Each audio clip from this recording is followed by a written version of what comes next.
సంవత్సరాల తరబడి జరుగుతానే ఉంటాయి. ఈ ప్రాసెస్ లో అలసిపోవడం సహజం, ఆగిపోవాలనుకోవడం మరీ సహజం. అలాంటి భారభరితమైన పోరాటాలు పోరాడే వాళ్ళు మీరు కూడా ఒకరా?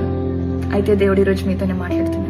చాలా అలసిపోయిన నాకు ఆ 24 కిలోమీటర్ల జర్నీ మధ్యలోనే నాకు ఎంతో నేర్పించి నన్ను ఇంకొకరికి ఆశీర్వాదంగా మార్చగలిగినప్పుడు మీలో కొంతమంది కొన్ని సంవత్సరాల తరబడి సతమతమైపోయి కొన్ని పోరాటాలు పోరాడుతున్నారు. ఈ జర్నీలో మీరు కూడా గొప్ప గొప్ప పాఠాలు నేర్చుకునే ఉంటారు కదా.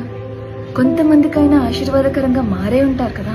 మరి దేవునిచ్చి ఆశీర్వదింపబడినప్పుడు వచ్చేంత ఆనందం నాశనానికి నడిపే మన ఆలోచనలు ఆపి మనకి పాఠాలు నేర్పించి సరైన మార్గంలో మనల్ని పెట్టినప్పుడు మనకి ఎందుకు కలగదు? యుద్ధాలు గెలవడానికి చేయొద్దు, నేర్చుకోవడానికి చేయండి. అప్పుడు యుద్ధాల్లో అనిపించవు, పాఠాల్లో అనిపిస్తాయి. ఎప్పుడైతే మన పాఠాన్ని మనం పూర్తిగా నేర్చుకుంటామో దేవుడే మన యుద్ధాన్ని గెలిపిస్తాడు. May God bless you.